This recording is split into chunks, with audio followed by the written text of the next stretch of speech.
Entonces, por último, la siguiente clase será dictada por el doctor Pómez. El doctor Pómez realizó su pregrado en la Pontificia Universidad Católica de Chile, donde también se especializó en obstetricia y ginecología.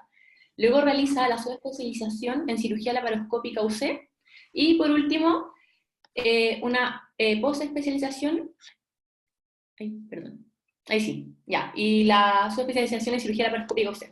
Entonces, dejo con ustedes al doctor Cristian Pómez, que nos presentará la clase Abdomen Agudo en Ginecología. Doctor Pómez. Hola, muchas gracias. ¿Cómo están? Bueno, en estas condiciones especiales de educación a distancia y de telemedicina, es un agrado y agradezco a los organizadores de que podamos ayudar y participar en esta clase. Para que ustedes vean lo difícil que es hacer todo esto, por ejemplo, la clase anterior la hizo el doctor Cristian Belmar desde el servicio de urgencia de la maternidad en la clínica, trabajando. Así que en estas condiciones, bueno, vamos a hacer lo posible por entregar los conocimientos en relación al tema que me pidieron, que son los abdómenes agudos en ginecología. Como ustedes se han dado cuenta, obviamente, vamos bastante atrasados en el horario, así que voy a tratar de ser lo más sucinto y voy a simplificar un poco las clases para que podamos concentrarnos en los conceptos generales y no mucho en los detalles, porque entre el hambre y la hora, la capacidad de comunicarnos va a ser menor. No sé si me escuchan, no tengo ningún feedback de lo que está pasando. Se escucha súper bien y también se ve súper bien. Ya, entonces voy a compartir la pantalla ahora para que partamos con la presentación.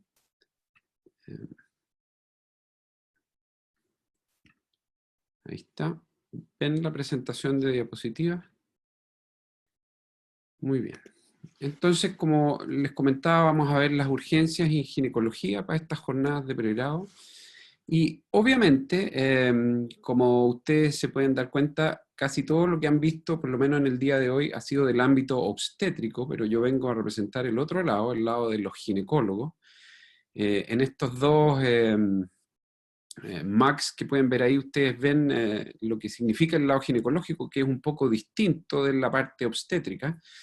Sin embargo, como dice aquí también usted, ser obstetra y ginecólogo es súper fácil, como andar en bicicleta, salvo que a veces la bicicleta se incendia, ustedes se incendian, todo se incendia y tú estás en el infierno, en el sentido que muchas veces nosotros nos toca el agrado de ver pacientes jóvenes, sanas, que están en el proceso de formar familia, que tienen toda una vida reproductiva por delante y toda una vida familiar y profesional. Y entonces cuando existen urgencias o emergencias que comprometen ese bienestar, la sensación de gravedad y de daño es mayor que cuando hay enfermedades en gente adulta mayor, con enfermedades crónicas. Aquí nosotros la mayoría del tiempo estamos viendo gente joven y por lo tanto cuando hay problemas o complicaciones graves en estas pacientes jóvenes y sanas, la sensación de que está ocurriendo un desastre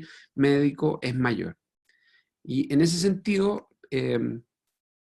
hay que tener bien claro estos cuadros patológicos agudos de origen ginecológico que suponen riesgo vital o de secuelas graves para las pacientes. Y esencialmente las secuelas graves para nuestras pacientes ginecológicas están ligadas a su futuro reproductivo. Una peritonitis en un paciente hombre por causa de una apendicitis significa que va probablemente a pasar más días en la clínica o en el hospital si es que se opera. Sin embargo, esa misma peritonitis en una paciente ginecológica puede causar daño en las trompas y dificultades de fertilidad para su futuro, lo que va a marcar su vida. Entonces, en ese contexto, estas urgencias de origen ginecológico también, además de suponer un riesgo vital, pueden producir secuelas en ese sentido. Y dado el tiempo, simplifiqué un poco la clase, le saqué algunas cosas y vamos a hablar brevemente solo de 3 temas: el embarazo ectópico, la torsión ovárica y los procesos inflamatorios pelvianos. Van a quedar afuera otras cosas como los cuerpos lúteos hemorrágicos y otras causas de hemoperitoneos que también constituyen urgencias ginecológicas, pero sinceramente yo creo que no hay posibilidades de que lo podamos ver ahora. partamos con el embarazo ectópico y antes de ir a los temas teóricos o a la descripción de la patología o los tratamientos, quiero que vean este video. Voy a ir describiéndolo en la medida que avanza. Perdón. Esto es lo que quiero hacer. Ahí sí. Entonces, espero que vean bien. Ustedes ven la visión que se tiene desde una visión laparoscópica. La cámara está puesta en el ombligo y estamos mirando hacia la pelvis. Ustedes ven un enorme hemoperitoneo, se ve sangre que está ocupando toda la pelvis e incluso desde la pelvis sube por el abdomen. Al levantar el útero podemos ver el fondo de saco de Douglas, con así a ojo lo que puede uno estimar como 1 litro o 1,5 litros de sangre, lo que es un porcentaje significativo de la volemia. Y volviendo un poquito atrás, tal vez aquí pueden ver, aquí está la trompa del lado izquierdo de la paciente, aumentada de volumen. Ahí esta es la trompa de la paciente aumentada de volumen, ocupada por un embarazo ectópico, tubario en este caso, roto, sangrante. Entonces aquí ustedes ven cómo empieza el tratamiento quirúrgico, que en este caso en una paciente complicada, inestable, con un hemoperitoneo significativo, se optó por un tratamiento quirúrgico más radical, como es la salpingectomía. Esta masa tubaria con esta trompa aumentada de tamaño, hipervascularizada por culpa de la gestación ectópica, hace que la cirugía en este contexto de urgencia no sea tan fácil. Aquí se está terminando la salpingectomía y ven el ovario que está de aspecto sano. Y aquí están separando las últimas porciones de la trompa de su unión con el ovario en esta zona. Y ahí se termina la salpingectomía. Y luego de terminar la salpingectomía y completar el control de la hemostasia, ustedes pueden ver la imagen dramática de la trompa ocupada por una gestación. Entonces, la idea de mostrar este video es que ustedes tengan una visión de cómo puede llegar a ser un embarazo tubario con una gestación grande. Ustedes vieron los fragmentos embrionarios que se veían en la trompa y el gran hemoperitoneo, lo que ciertamente demuestra que se puso en riesgo la vida de esta paciente. Entonces, como ustedes ya saben, la definición de embarazo ectópico es la implantación de un huevo fecundado en una ubicación distinta a la cavidad endometrial. ¿Por qué es importante hablar embarazo ectópico y por qué es el primer tema que tocamos hoy día? Es porque es una importante causa de mortalidad materna. 10% de las muertes maternas en Chile son producidas por embarazos ectópicos complicados y por lo tanto constituyen un serio problema de salud pública. Y ustedes, junto con nosotros, han podido experimentar lo que significan los serios problemas de salud pública cuando son realmente graves en el último tiempo de la pandemia. Así que, ¿cómo va la incidencia del embarazo ectópico? Y desde el punto de vista epidemiológico, más o menos 1 en 80 embarazos. Cuando yo estudié medicina era 1 en 100.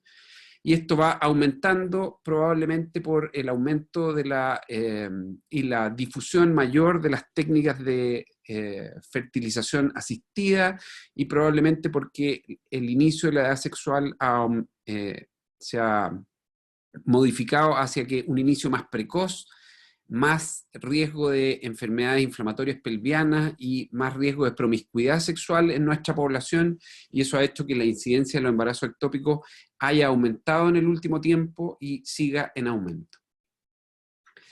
La tasa global en Chile es 10.3 por cada 10.000 mujeres en edad fértil. Y entonces, ¿cuáles son los factores de riesgo para tener un embarazo ectópico? Se dividen en 3 grupos: los factores de riesgo menores, intermedios y mayores. Y los menores son antecedentes de cirugía abdominal o pélvica, como yo les decía, apendicectomía, peritonitis en relación a apéndice. También se habla un poco de las duchas vaginales, que aquí en Chile no son muy comunes, son más populares en el hemisferio norte, el tabaquismo, curiosamente, y el inicio precoz de la actividad sexual. Factores de riesgo intermedios, antecedentes de procesos inflamatorios pelvianos, Y como ustedes saben, a veces esos antecedentes son bastante obvios, pero con el aumento de la incidencia de los procesos inflamatorios pelvianos por clamidia, que son bastante asintomáticos, a veces este antecedente, aunque exista, no es conocido ni por las pacientes ni por los tratantes. Las técnicas de fertilización asistida, la infertilidad y la promiscuidad sexual son parte de estos factores intermedios. Y los factores de riesgo mayores son antecedentes de ectópico previo, eso aumenta como 10 veces el riesgo de embarazo ectópico, antecedentes de cirugía tubaria previa, antecedentes de salpingoligaduras con embarazo, exposición in útero a dietiletilvestrol, que ya casi no existen pacientes que hayan sido expuestas in útero a este componente, y patología tubaria demostrada. Y estas pacientes que tienen estos factores de riesgo a veces suelen confundir a los estudiantes con relación a la presencia o al uso de los dispositivos intrauterinos, entonces por eso lo ponemos aquí como un factor de riesgo, pero como un caso especial. En términos generales, el uso de los dispositivos intrauterinos protege a la población en relación a la posibilidad de tener un embarazo tubario porque disminuye mucho las chances de embarazo. Si ustedes tuvieran un pueblo, porque ustedes se van de generales de zona, en que nadie usa ningún método anticonceptivo, tendrían una tasa X de embarazos tubarios en esa población, y si le indicaran poner dispositivo intrauterino a todas las pacientes que viven en ese pueblo, su tasa de embarazo ectópico disminuiría muchísimo porque prácticamente no habrían embarazos. Sin embargo, cuando hay un grupo grande de pacientes con dispositivo intrauterino y una de esas se embaraza como una falla del método anticonceptivo, en ese grupo de pacientes embarazadas con dispositivo intrauterino, sí que está aumentado la chance de que haya un embarazo tubario. Entonces, pacientes que tienen test PAC positivo de embarazo con dispositivo intrauterino tienen más riesgo de embarazo tubario. Sin embargo, en la población general con dispositivo intrauterino, el riesgo global es mucho menor. Espero que se haya entendido este caso especial. ¿Cómo se presentan los embarazos ectópicos? Es muy variable. Pueden ser asintomáticos, pueden ser cuadros graves de dolor y hemoperitoneo, o pueden presentarse como muerte en domicilio o en servicios de urgencia. Entonces, cuando son sintomáticas, la presentación clínica se manifiesta por la existencia de lo que se llama la tríada clásica, en que hay 3 signos o síntomas más comunes. El primero es una alteración menstrual que puede ser bastante heterogénea en su presentación, pero la mayoría de las veces es una metrorragia escasa, irregular, continua. Puede haber también dolor hipogástrico y puede haber también tumor anexial. Sin embargo, cuando los embarazos ectópicos se presentan con la tríada clásica, de esa tríada, la alteración más frecuente y más constante es la alteración menstrual o la metrorragia, y esta se produce no porque el embarazo ectópico esté complicado, sino que porque la producción de subunidad beta por ese trofoblasto mal ubicado es inferior a la del trofoblasto normoinserto, y esa producción de subunidad beta, al ser menor, produce una falla al estimular el cuerpo lúteo, y al haber una falla del cuerpo lúteo y una falta relativa de progesterona, el endometrio empieza a descamarse, y es por eso que se produce esta alteración tipo metrorragia. Entonces, la metrorragia es solo una muestra indirecta de que el trofoblasto produce poca subunidad beta y no es un signo de complicación aún. Sin embargo, cuando nosotros pretendemos usar la tríada clásica como para un instrumento para diagnosticar un embarazo ectópico, quiere decir que ya estamos llegando muy tarde, porque es probable que si ya hay dolor y tumor anexial, estemos llegando atrasados y la paciente ya tenga alguna complicación de este embarazo ectópico. Con relación a las ubicaciones posibles del embarazo ectópico, tenemos que saber que la trompa es la más frecuente por lejos. El 98% de las veces los embarazos ectópicos se presentan en la trompa. La mayoría de las veces en la trompa, en la zona ampular, pero hay algunas otras presentaciones como cerca de la fimbria, o en el istmo, o incluso en el cuerno uterino, que son menos frecuentes. También hay otras ubicaciones de embarazo ectópico, embarazos intraabdominales, que son muy raros, mucho más raros aún los ováricos o los cervicales. Sin embargo, en particular en relación a los cervicales, son muy raros, pero son catastróficos. Por lo tanto, es muy importante tenerlos presentes porque cuando se presentan pueden producir gran morbilidad o mortalidad. Aquí tienen algunas imágenes de ubicaciones posibles de embarazo ectópico. Esta es una pieza anatomopatológica de una trompa. Aquí está donde estaba la unión hacia el útero, y aquí está la zona ampular, francamente aumentada de volumen. Se alcanza a ver el embrión en la trompa y un gran hematoma, y en el otro extremo se ve la fimbria de la trompa en una salpingectomía por un embarazo ectópico. Aquí tienen una paciente en que se ve una incisión de la parotomía, las manos del cirujano en un abdomen que está completamente lleno de sangre, en un hemoperitoneo masivo, una trompa aumentada de volumen con coágulos en un embarazo complicado. Y aquí está la pieza quirúrgica, de nuevo en la zona ampular, francamente aumentada de volumen. Aquí tienen una imagen mucho más dramática de un embarazo que estaba ubicado en el cuerno uterino. Aquí se ve el cuerpo uterino, el cuello, en una paciente que tuvo que hacer una histerectomía de urgencia porque la ubicación del cuerno uterino, donde había un gran embarazo de segundo trimestre, se rompió hacia el peritoneo, produciendo un hemoperitoneo masivo, catastrófico, y la pérdida de este feto.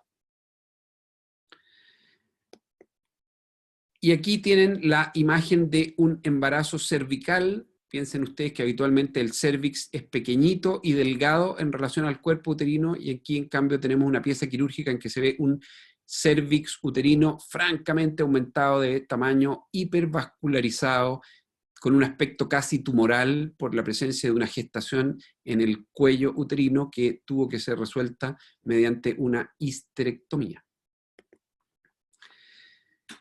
Entonces, con relación al diagnóstico del embarazo ectópico, podemos decir que si es precoz, permite ofrecer tratamientos antes de que se produzcan estas complicaciones que tanto tememos. Y por lo tanto, considerando los factores de riesgo, la experiencia clínica y la sospecha diagnóstica, y basándonos en algunas herramientas como la ecografía y la subunidad beta, pretendemos llegar a un diagnóstico precoz. Entonces, volviendo a esta diapositiva, si alguno de ustedes trabaja en una urgencia que incluya pacientes jóvenes, no necesariamente embarazadas, puede ser una urgencia de adultos, o pacientes que sean postpuberales, aunque caigan en el ámbito pediátrico, pero que ya han tenido su primera menstruación y por lo tanto son potencialmente fértiles, siempre uno tiene que tener como un potencial diagnóstico en una paciente de sexo femenino que consulta por dolor abdominal agudo, la posibilidad de que se trate de un embarazo ectópico. Y si uno no lo piensa, no lo encuentra. Así que aquí la sospecha diagnóstica es clave.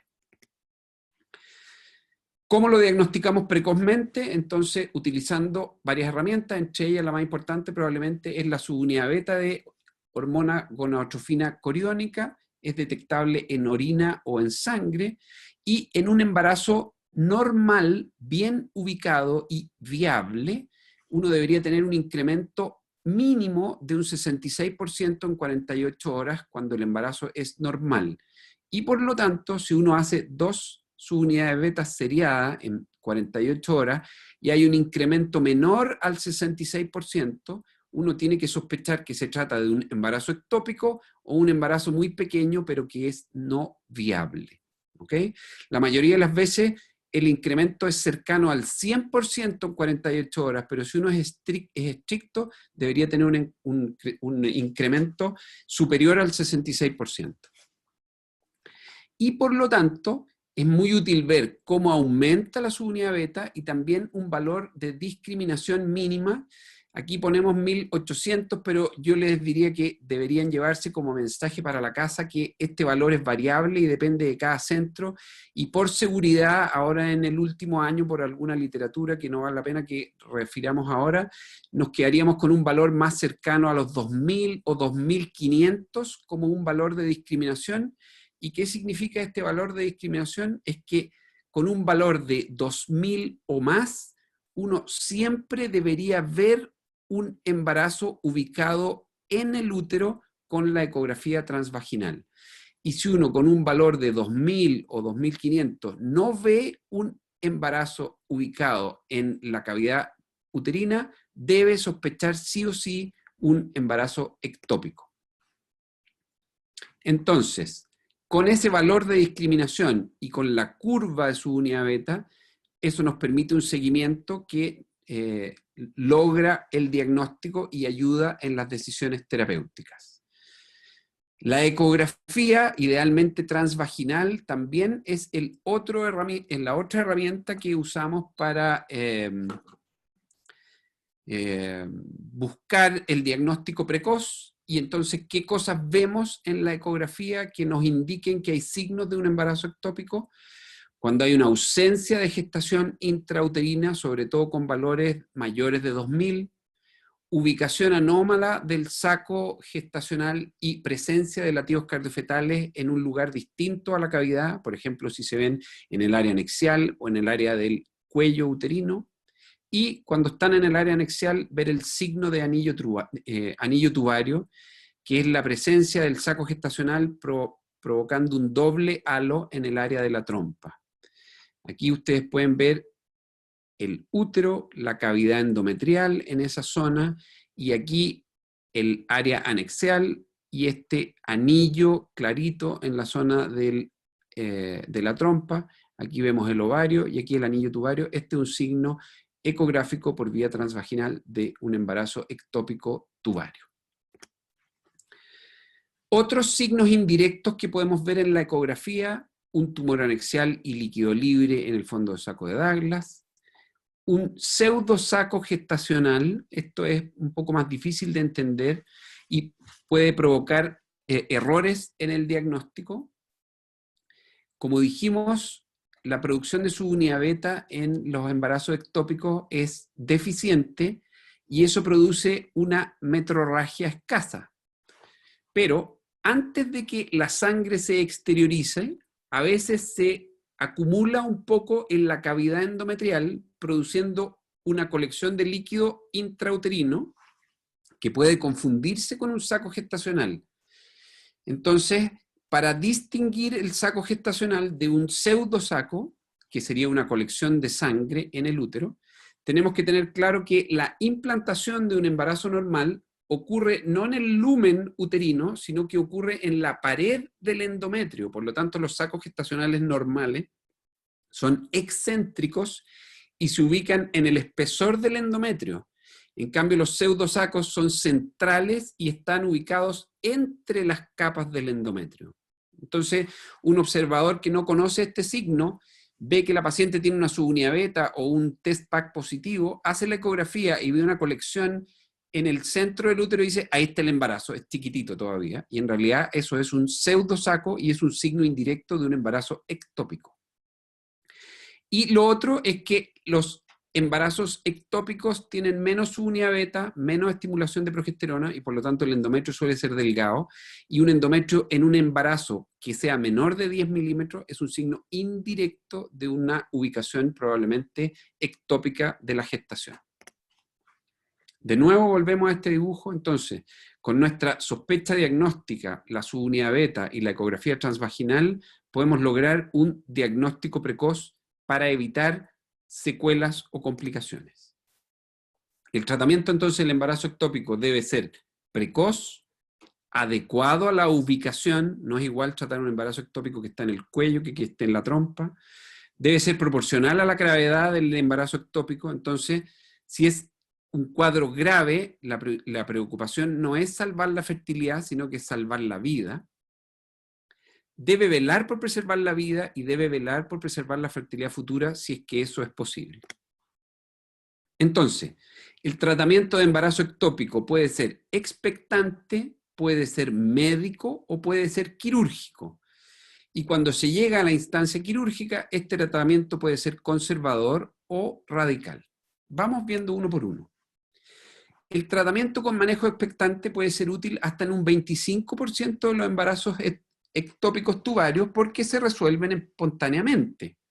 Esto requiere supervisión y seguimiento y siempre existe la potencial complicación intraseguimiento, por lo tanto no pueden ser abandonadas las pacientes sin tratamiento. Y para que se pueda dar manejo expectante, es decir, solo seguir un embarazo ectópico que se resuelve solo, tiene que tener necesariamente títulos de subunidad beta que vayan en descenso. Se le vio la primera vez y tenía 1000, se controló en 48 horas, la paciente está asintomática y va en 500, esa paciente es candidata a tratamiento expectante. Hay que tener certeza de que esté ubicado en la trompa, por la ecografía, por ejemplo. No tiene que haber evidencias de rotura o complicación. El tumor anexial debe ser pequeño, menor de 4 centímetros, y se hace seguimiento de su unidad beta hasta que ésta se negativice. Si cumple con todas estas condiciones, uno puede declarar a una paciente tratada y de alta solo habiéndola seguido. A veces esto no se puede hacer y hay que ofrecer algún tratamiento no quirúrgico, pero tratamiento, no solo seguimiento, y este tratamiento médico se basa en el uso del metotrexato. Como ustedes saben, este fármaco bloquea el metabolismo del ácido fólico y tiene una excelente tasa de éxito. Fíjense que 82 a 95%, como un 90% más o menos de éxito. Es útil en tubario y también es útil en otras ubicaciones. Y también puede ser útil como complemento a otros tratamientos quirúrgicos conservadores. Pero se requieren algunos requisitos, tienen que ser pacientes confiables y seguibles. Si vive en la punta del cerro y no tiene teléfono, no sirve para este tipo de tratamiento. Y solo debe usarse en pacientes que tienen embarazos ectópicos no complicados y que el embarazo normotópico esté descartado con certeza, porque no puedo usar metotrexato embriotóxico si tengo dudas de la ubicación del embarazo. ¿Y qué otros requisitos? Debe tener un tumor anexial menor de 5 centímetros y ojalá una subunidad beta menor a 5000, con subunidades beta mayores a 5000, la tasa de éxito del tratamiento con metotrexato baja mucho, hay mucho fracaso de tratamiento, por lo tanto se considera que sobre esos valores es mejor no usarlo. Y tiene que haber ausencia de latidos cardiofetales a la ecografía transvaginal para indicarlo. ¿Cómo se usa? Muy fácil, 50 miligramos por metro cuadrado, utilizando el índice de superficie de las pacientes, que habitualmente se usan dosis cercanas a los 75 miligramos. Y se hace seguimiento de su unidad beta hasta la negativización de esta. ¿Cómo anda el tratamiento de los embarazos ectópicos con metotrexato? Bastante bien, ya dijimos que era exitoso como en el 90% global, y las tasas de fertilidad futura para esas pacientes son bastante buenas, con tasas de 68% de embarazos normales en intentos futuros. A veces hay pacientes que no cumplen con las condiciones para ofrecer un tratamiento médico y uno tiene que hacer tratamientos quirúrgicos, y estos pueden ser conservadores y radicales, y los tratamientos conservadores en general son tratamientos quirúrgicos laparoscópicos, porque esa es la vía de elección, y que intentan preservar la fertilidad, y en ese sentido se puede realizar lo que se llama una salpingostomía, es decir, abrir la trompa en la zona en que está aumentada de tamaño cuando no está rota, de manera lineal, se extrae el trofoblasto preservando la trompa, y como uno no tiene certeza de haber sacado todo el trofoblasto de manera microscópica, uno tiene que complementar esto con un seguimiento de su unidad beta para estar seguro que se negativiza completamente. Aquí tienen una imagen en que se ve el útero y la trompa aumentada de volumen, y con electrocoagulación se está haciendo una incisión lineal, y por esa incisión sale el trofoblasto, se aspira, se limpia, se coagula lo necesario y se deja así nomás que eso cicatrice. ¿Cómo pueden decir que sea esto? ¿Cómo es posible que pueda conservar el lumen de la trompa para que sirva para embarazos siguientes? Y reforzar de nuevo lo mismo, que los embarazos no se ubican en el lumen del útero, ni tampoco se ubican en el lumen de la trompa, sino que perforan la pared del útero instalándose en el espesor del endometrio, y en este caso perforan la pared de la trompa y se instalan en el espesor de la pared de la trompa, que es muy finita, pero no quedan ubicados en el lumen. Entonces, si uno logra sacar el trofoblasto, en teoría el lumen no debería estar más dañado que antes porque el embarazo no está ahí. ¿Ok? Y a veces eso no es posible porque la trompa está rota o porque hay una emergencia o un hemoperitoneo o la paciente está inestable, y en ese caso lo que hay que hacer es una salpingectomía por vía laparoscópica, ojalá. Esa es la vía de elección. Idealmente, si la trompa contralateral se ve indemne, es mucho mejor sacar la trompa enferma, porque es mejor una trompa sola, sana, que una mal acompañada. ¿Cómo le va y cuál es el pronóstico de las cirugías para embarazo ectópico por vía laparoscópica? Es extremadamente exitosa. Más de un 95% de las cirugías laparoscópicas para tubarios son exitosas. La tasa de embarazo intrauterino subsecuente sacando la trompa es de un 70%, y cuando se deja la trompa, la permeabilidad tubaria comprobada con histerosalpingografía es muy alta, de un 84%, y la tasa de embarazos futuros tubarios o ectópicos es como un 12%, es decir, aumenta 10 veces en relación a la población general, pero si uno mira el vaso medio lleno, una paciente que ha tenido un embarazo ectópico complicado tiene una tasa cercana al 80% de tener un nuevo embarazo normotópico normal. ¿Ya? Y en aquellas pacientes que se hace salpingostomía, en que uno deja la trompa, en el 15% de las veces queda un poquito de trofoblasto que uno no lo puede ver macroscópicamente y que se detecta por subunidad beta, y esas pacientes se pueden seguir si es que la subunidad beta baja, o se puede complementar el tratamiento con metotrexato. Ya. A veces no se puede hacer laparoscopía cuando hay una emergencia y la paciente está hipotensa o en shock hipovolémico. Las pacientes requieren una laparotomía. Hay que hacer una laparotomía media, rápida, porque aquí ya no nos interesa ni la estética ni la fertilidad, sino que nos interesa preservar la vida de la paciente. Acuérdense al principio que dijimos que esta es la tercera causa de mortalidad materna. Y esos casos especiales muchas veces son los embarazos cornuales rotos o los cervicales sangrantes, constituyen una emergencia vital y muchas veces pueden requerir una laparotomía de urgencia, incluso una histerectomía. Muy bien. Esto es con respecto al embarazo ectópico. Ustedes vieron que hicimos un resumen muy apresurado y rápido. Quédense con la imagen del video que vimos inicialmente para que vean lo dramáticos que pueden ser, la magnitud del hemoperitoneo y lo que puede significar eso desde el punto de vista del riesgo vital o de las secuelas futuras. Vamos a pasar a la segunda complicación que íbamos a nombrar hoy día, que es la torsión anexial, para que se pongan en el sitio o en el lugar de las pacientes que sufren de esta grave y dolorosísima complicación. Veamos primero un video en que se ve la pelvis mirada por la laparoscopía, un poco de hemoperitoneo, no mucho, y ven una enorme masa anexial derecha torcida. Ahí ustedes están viendo la trompa normal y el ovario normal del lado izquierdo, y al lado se ve el útero al centro, y aquí esta tumoración violácea oscura.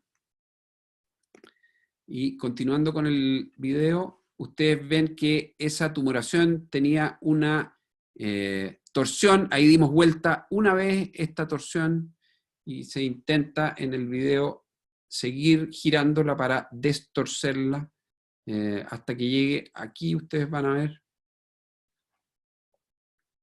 Entonces, Fíjense ahí, se ve el ligamento infundíbulo pélvico que trae la arteria ovárica ya destorcido, ahí, en esa zona, no sé si ven mi puntero, pero en esa zona viene el ligamento infundíbulo pélvico que ya no tiene la torsión.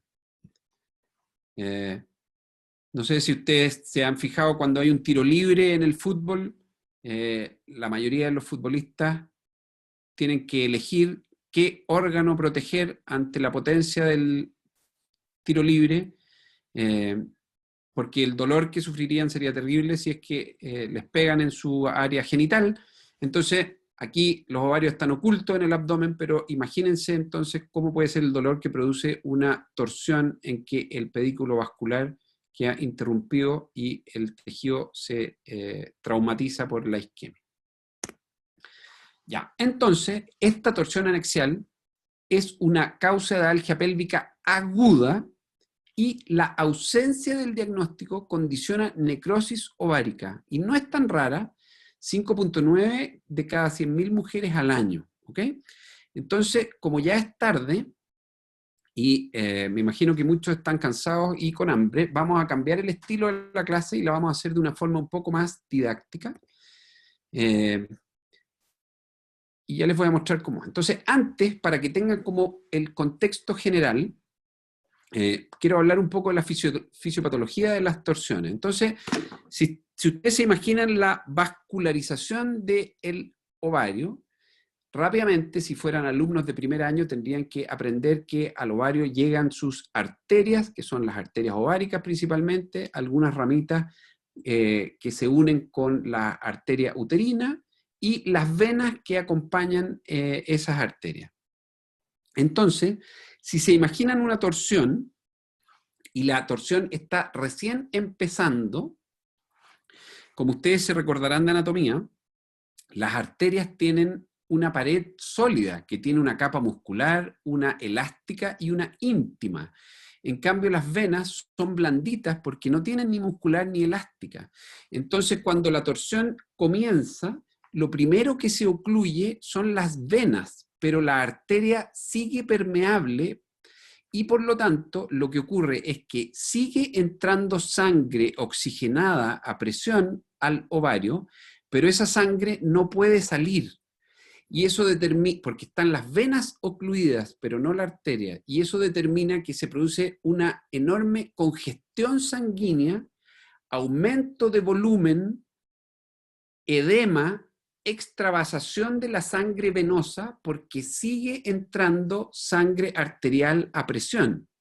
Y por lo tanto, el problema en las etapas iniciales es este aumento de volumen y congestión venosa, pero no isquemia ni hipoxia.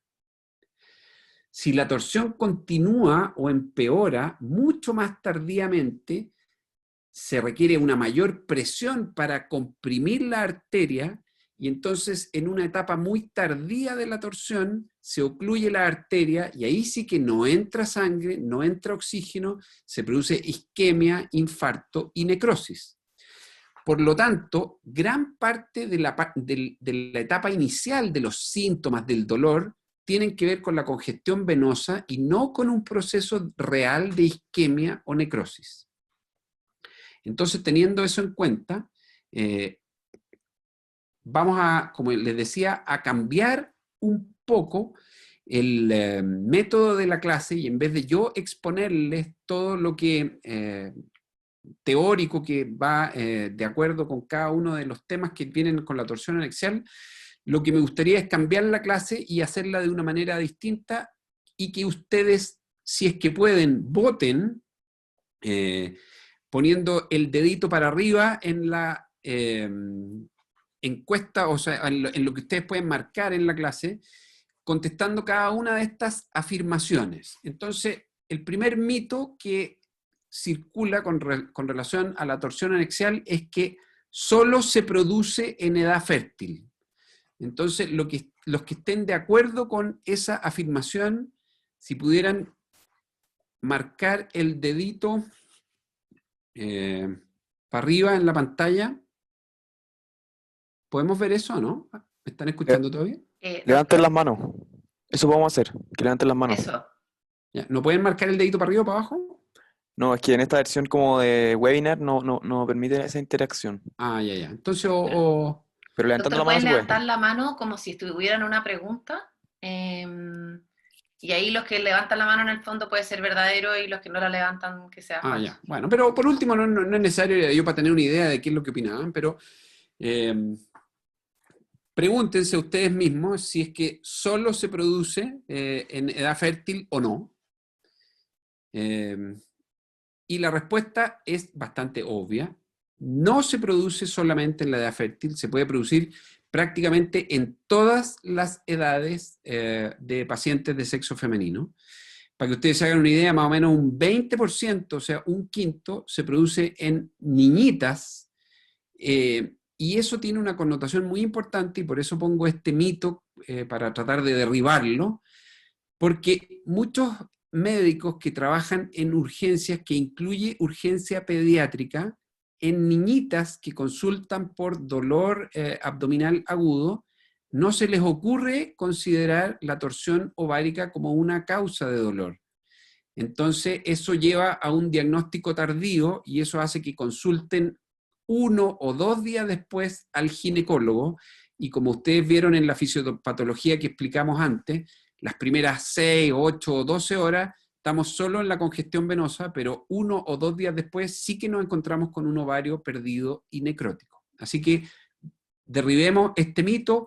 Hay torsiones anexiales en niñitas, hay torsiones anexiales en mujeres en edad fértil y hay torsiones anexiales en mujeres postmenopáusicas que tienen quistes ováricos o de trompa. Así que este mito era realmente un mito y no una verdad. Segundo mito, las pacientes pueden referir dolor moderado e intermitente desde hace varios días, por lo que esto no corresponde a una torsión anexial. ¿Alguien se atreve a decir si la mayoría piensa que es un mito o una verdad? Están en lo correcto, tienen razón, esto también es un mito. La mayoría de las veces el cuadro de torsión anexial se traduce en un dolor agudo, intensísimo, que se acompaña de taquicardia, resistencia muscular, posición antiálgica, inquietud de la paciente. Uno le trata de hacer anamnesis y la paciente no quiere que uno le pregunte nada, quiere que uno le resuelva el dolor y la opere. Pero hay un porcentaje no menor, hasta 1/3 de las pacientes, que tienen pequeñas torsiones que luego se destuerce, luego se vuelve a torcer y que se manifiestan entonces con un dolor moderado e intermitente, que si uno no tiene la sospecha diagnóstica, no se le ocurriría que se trata de una torsión anexial. Así que esto también, de que siempre es un dolor agudo, es un mito. Y que sí puede presentar dolor moderado e intermitente es una verdad. Tercer mito, si no se palpan tumores anexiales, no es una torsión. ¿Y qué creen ustedes? Bueno, los que crean que siempre se tocan los tumores anexiales dolorosos en las torsiones ováricas están equivocados.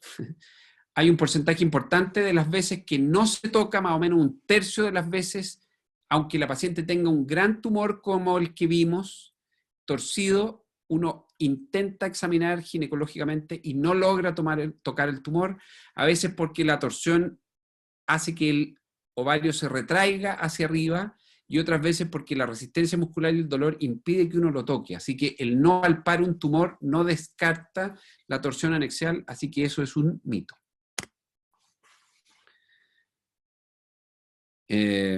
Otro mito es que la ecografía transvaginal con Doppler, que permite ver el flujo sanguíneo en los vasos, ¿no es cierto?, dice que si hay flujo arterial normal al Doppler, no puede haber una torsión.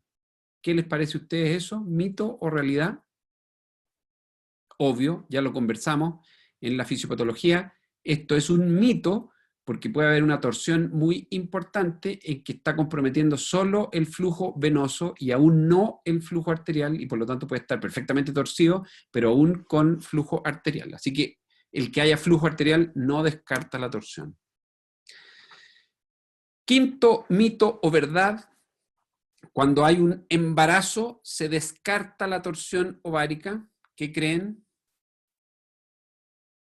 esta era la más fácil de todas. Obviamente esto es un mito. El embarazo es un factor de riesgo para la torsión ovárica. Piensen ustedes que la fijación que tiene el ovario al útero se modifica enormemente cuando el útero empieza a crecer y a desplazarse y salir de la pelvis. Por lo tanto, la presencia de cuerpos lúteos relacionados al embarazo, más la movilización que genera el útero creciendo y saliendo de la pelvis, aumenta el riesgo de torsión. Así que el embarazo no descarta la torsión, era un mito. ¿Mito o verdad? La cirugía es inútil si ya han pasado más de 6 horas. ¿Qué creen ustedes? Mito. Nosotros hicimos un estudio bien bonito hace algunos años en que comparamos lo que escribían los ginecólogos que operaban torsiones en el protocolo con los hallazgos de anatomía patológica. Entonces, la mayoría de las veces nos encontramos que el ginecólogo describía ovario de color violáceo, oscuro, desvitalizado, necrótico, y procedían a hacer la anexectomía, muchas veces en pacientes jóvenes y en edad fértil, o niñitas, y resulta que la anatomía patológica miraba al microscopio esto y no veía ni necrosis ni tejido desvitalizado, sino que veía congestión venosa y hemorragia, nada más, no isquemia. Confirmando esto que hablamos de la fisiopatología, de que primero hay congestión y mucho más tarde hipoxia e isquemia. Entonces, esto claramente es un mito. Lo que hay que hacer es operar a las pacientes siempre, destorcer el ovario y esperar a que haya cierto grado de revascularización y rescate de tejido ovárico. ¿Mito o verdad? Mito. Antes siempre se sacaban los ovarios torcidos, ahora yo les diría que la anexectomía es la excepción. En el 95% de las veces lo que uno hace es que revierte la torsión, irriga con líquido tibio, verifica que se empiece a poner rosado de nuevo y en general salvamos el ovario. Solo se hacen anexectomía en pacientes posmenopáusicas o en sospechas de neoplasia.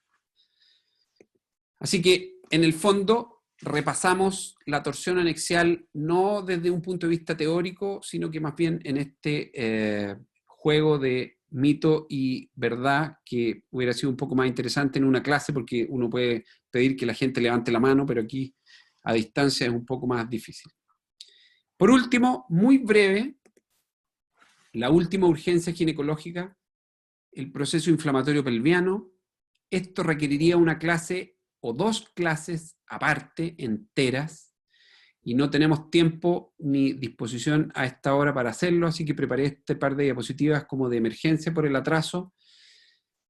Pero quiero destacar que el proceso inflamatorio pelviano puede constituir una urgencia porque puede producir riesgo vital, por ejemplo, cuando hay abscesos tubováricos rotos o una peritonitis difusa. Así que por eso es una urgencia, porque puede producir riesgo vital, y también es una urgencia porque se requiere actuar rápido para preservar la fertilidad en casos de salpingitis o pelviperitonitis. Afortunadamente las mujeres no se mueren de salpingitis, pero sí se muere el interior de la trompa. Entonces, esto es un caso especial que tiene urgencia por el riesgo vital o porque pretendemos preservar o conservar la fertilidad futura. Por lo tanto, lo que me interesa que se lleven como mensaje a la casa es que el tratamiento debe ser precoz y proporcional a la magnitud de la enfermedad, ojalá mínimamente invasivo, y que debería ser realizado por vía laparoscópica porque esto es un índice de calidad de un servicio de ginecología y una manifestación de equidad en salud. Como anécdota les cuento que la laparoscopía como técnica la empezaron los ginecólogos haciendo laparoscopías diagnósticas y después pasó a ser una técnica quirúrgica, se empezaron a hacer operaciones ginecológicas simples Y de eso después se colgaron otras especialidades como los cirujanos digestivos, los urólogos y todas las otras especialidades prácticamente. Y resulta que en esa época los cirujanos digestivos operaban las vesículas abiertas y todos los cirujanos digestivos aprendieron a hacer cirugías laparoscópicas de vesícula y ahora el estándar es la colecistectomía laparoscópica. Sin embargo, no todos los ginecólogos aprendieron laparoscopía y en algunas partes de Chile, desgraciadamente, a pesar de que el estándar es la laparoscopía, siguen operando los embarazos tubarios y los procesos inflamatorios pelvianos por vía abierta, cuando en procesos pelvianos no graves el estándar es laparoscópico. Por lo tanto, un servicio de urgencia de maternidad que puede hacer laparoscopía en procesos inflamatorios pelvianos rápidamente habla de una equidad y de una calidad en la atención ginecológica. Eso es lo que les quería contar hoy día en esta presentación un poco atrasada y apurada, pero espero que se queden con algún concepto. Por favor, si tienen dudas, espero algunos minutos para contestarlas. Hola, doctor. Muchas gracias por su presentación y efectivamente hay un par de preguntas. Vamos a hacer dos en honor al tiempo. La primera es de Magdalena Ruiz Quire. Ya. Hola, ¿se escucha? Sí, Magdalena, dale nomás. Hola, doctor. Mi pregunta es con respecto al embarazo ectópico, que habló del tratamiento médico con metotrexato sistémico, pero Sí. he leído que se ha intentado tratarlos con metotrexato intrasacular en el fondo, que en una Sí. punción guiada por ecografía. ¿Qué opinión Eso tienes se de eso? puede, es efectivo, requiere cierto grado de entrenamiento de las personas para poder lograr poner el metotrexato en el saco. Ha sido sometido a algún tipo de cuestionamiento ético o moral, en el sentido que parece ser una acción directa sobre un embrión, a diferencia de una acción indirecta sobre una enfermedad que secundariamente podría terminar con la vida del embrión. Pero es una alternativa que existe, es útil y que bien utilizada funciona muy bien.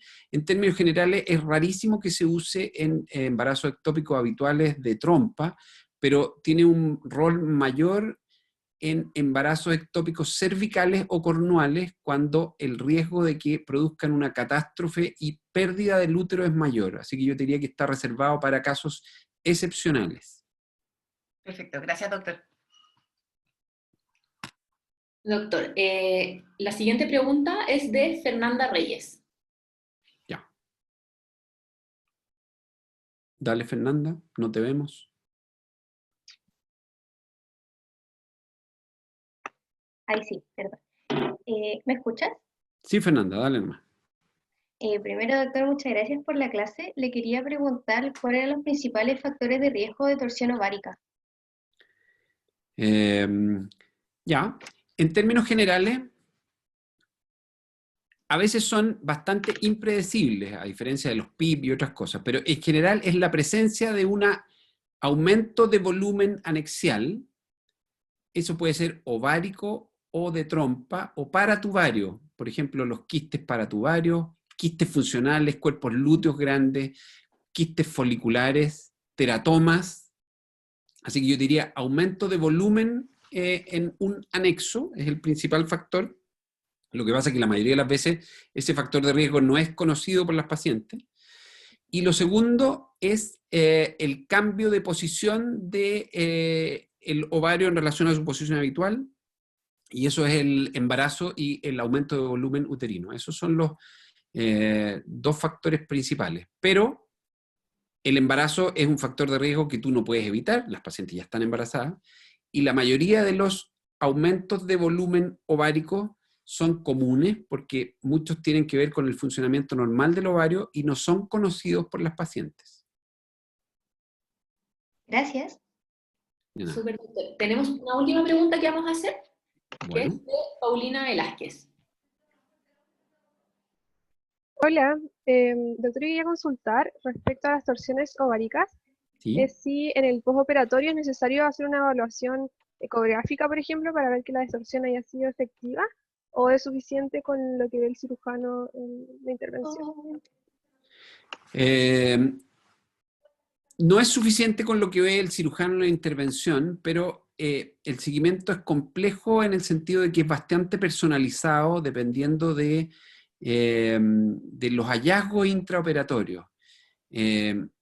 La mayoría de las veces la clínica es muy obvia y si tú tienes una paciente que estaba muriéndose de dolor antes de la cirugía, la operas, destuerce y la paciente tiene una evolución postoperatoria estupenda, eso es un signo clarísimo de que todo va bien, porque los signos ecográficos pueden ser equívocos, en el sentido que el edema del ovario puede durar varios días o incluso varias semanas, pero eso no es un índice de que vaya andando mal. Así que yo te diría que el seguimiento ecográfico es más bien dependiente de la evolución clínica de las pacientes. También es un poco distinto si es que uno, además de la distorsión, por ejemplo, si hay un quiste muy claro y uno hace una quistectomía, probablemente la evolución sea distinta a una paciente que uno solo hace la distorsión y nada más. Porque a veces procedimientos menores como una quistectomía no son fáciles en un tejido que está edematoso, hemorrágico, congestivo, entonces a veces lo que uno tiene que hacer es destorcer, superar la emergencia y programar una cirugía electiva sin signos inflamatorios en una segunda oportunidad, alejado del cuadro de la torsión, para sacar un quiste, por ejemplo, y no tener que perder el ovario en el intento por hemorragia o dificultad en la hemostasia. Ok, muchas gracias. De nada, Paulina. Perfecto, No sé si doctor. tienen eso, pues traté de hacerlo lo más rapidito por la hora y por el atraso, pero espero que haya sido suficientemente clara. Muchas gracias por la invitación. Sí, todo súper claro, doctor. Muchas gracias. De nada, que estén muy bien, cuídense. Igual, hasta luego. Hasta luego.